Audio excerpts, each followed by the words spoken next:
Assalamualaikum warahmatullahi wabarakatuh. Saya Nadia Eka Septia Widuri dari jurusan Hukum dan Kewarganegaraan angkatan tahun 2019, Fakultas Ilmu Sosial. Di sini saya akan menjelaskan mengenai pembagian kekuasaan di Indonesia. Pertama, kita akan membahas mengenai pengertian pembagian kekuasaan. Pembagian kekuasaan adalah pemisahan kekuasaan secara formal, yaitu pemisahan kekuasaan yang mana tiap bagiannya tidak dibatasi pemisahannya secara tegas, sehingga masih mungkin fungsi bersama. Sedangkan pemisahan kekuasaan adalah pembagian kekuasaan secara material, di mana tiap bagian-bagiannya itu tidak dipisahkan secara tegas. Di sini terdapat 3 teori pembagian kekuasaan. Yang pertama, teori yang dikemukakan oleh Montesquieu yang dinamakan dengan teori trias politica. Montesquieu membagi kekuasaan menjadi 3. Yang pertama, kekuasaan legislatif, yaitu kekuasaan untuk membuat undang-undang. Kedua, kekuasaan eksekutif, kekuasaan untuk melaksanakan undang-undang. Dan kekuasaan yudikatif, yaitu kekuasaan untuk menghakimi. Teori yang kedua adalah teori yang dikemukakan oleh John Locke. John Locke membagi kekuasaan menjadi 3. Yang pertama adalah kekuasaan legislatif, yaitu untuk membuat undang-undang, kekuasaan eksekutif untuk menjalankan undang-undang dan menghakimi, dan kekuasaan federatif, yaitu kekuasaan untuk melakukan hubungan diplomatik luar negeri. Kemudian, teori yang ketiga adalah teori catur praja.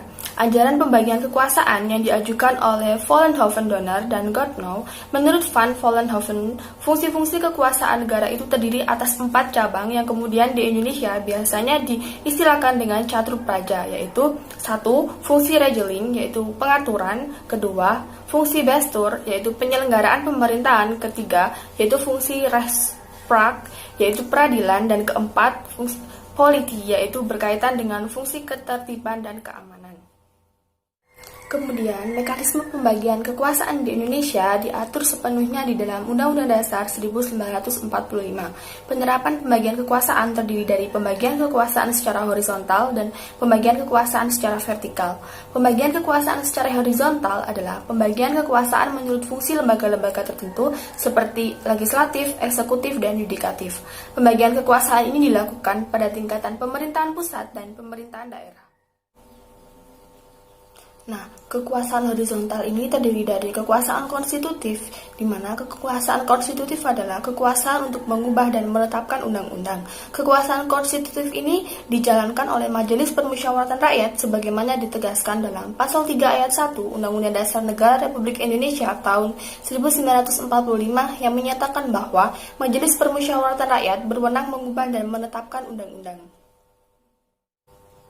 Kemudian ada kekuasaan eksekutif, yaitu kekuasaan untuk menjalankan undang-undang dan penyelenggaraan pemerintah negara.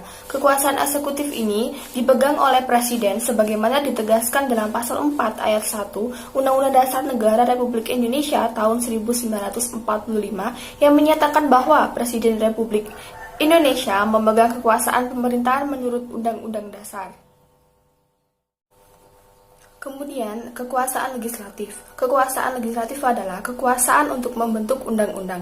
Kekuasaan legislatif ini dipegang oleh Dewan Perwakilan Rakyat sebagaimana ditegaskan dalam Pasal 20 Ayat 1 Undang-Undang Dasar Negara Republik Indonesia tahun 1945 yang menyatakan bahwa Dewan Perwakilan Rakyat memegang kekuasaan membentuk undang-undang. Kemudian ada kekuasaan yudikatif. Kekuasaan yudikatif adalah kekuasaan untuk menegakkan hukum dan keadilan. Kekuasaan ini dipegang oleh Mahkamah Agung dan Mahkamah Konstitusi, sebagaimana dijelaskan dalam Pasal 24 Ayat 1 Undang-Undang Dasar Negara Republik Indonesia tahun 1945, yang menyatakan bahwa kekuasaan kehakiman dilakukan oleh Mahkamah Agung dan badan peradilan yang ada di bawahnya dalam lingkungan peradilan umum, agama, militer, tata usaha negara, dan oleh sebuah Mahkamah Konstitusi. Nah, kemudian ada eksaminatif inspektif, yaitu penyelenggaraan dan pemeriksaan atas pengelolaan dan tanggung jawab tentang keuangan negara. Kekuasaan ini dijalankan oleh Badan Pemeriksaan Keuangan sebagaimana ditegaskan dalam Pasal 23 Ayat 1 Undang-Undang Dasar Negara Republik Indonesia tahun 1945 yang menyatakan bahwa untuk memeriksa pengelolaan dan tanggung jawab keuangan negara diadakan oleh suatu badan pemeriksaan keuangan yang bebas dan mandiri.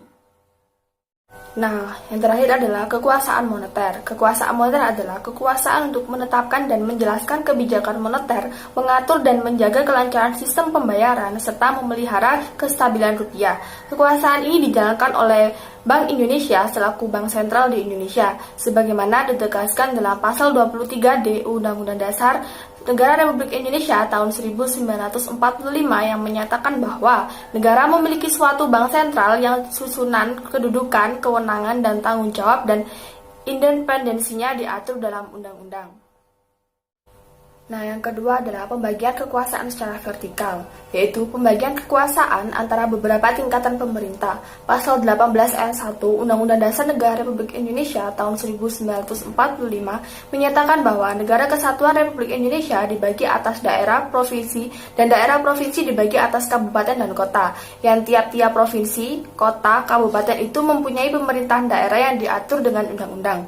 Berdasarkan ketentuan tersebut, pembagian kekuasaan secara vertikal di Indonesia berlangsung antara pemerintah pusat dan pemerintahan daerah. Pada pemerintahan daerah berlangsung pula pembagian kekuasaan yang vertikal yang ditentukan oleh pemerintahan pusat. Nah, hubungan antara pemerintahan provinsi dan kabupaten atau kota terjalin dengan koordinasi. Pembinaan dan koordinasi, pembinaan dan pengawasan oleh pemerintah pusat dalam bidang administrasi dan kewilayahan. Pembagian kekuasaan ini muncul sebagai diterapkannya asas desentralisasi. Dengan asas ini, pemerintah pusat menyerahkan wewenang pemerintahan kepada pemerintahan daerah otonom untuk mengurus dan mengatur sendiri urusan pemerintahannya, kecuali yang menjadi urusan pemerintah pusat. Hal ini dijelaskan dalam pasal 18 ayat 5 Undang-Undang Dasar Negara Republik Indonesia tahun 1945 yang menyatakan pemerintahan daerah menjalankan otonomi seluas-luasnya, kecuali urusan pemerintah yang oleh undang-undang ditentukan oleh pemerintahan pusat. Jadi, kesimpulan dari semua yang telah dibahas adalah pembagian kekuasaan adalah pemisahan kekuasaan secara formal, yaitu pemisahan kekuasaan yang mana tiap bagiannya tidak dibatasi pemisahannya secara tegas, sehingga masih memungkinkan fungsi bersama. Kemudian, mekanisme pembagian kekuasaan di Indonesia diatur sepenuhnya di dalam Undang-Undang Dasar 1945. Penerapan pembagian kekuasaan terdiri dari pembagian kekuasaan secara horizontal dan pembagian kekuasaan secara vertikal. Berikut penjelasan yang dapat saya sampaikan. Apabila ada kekurangan, mohon maaf. Terima kasih. Wassalamualaikum warahmatullahi wabarakatuh.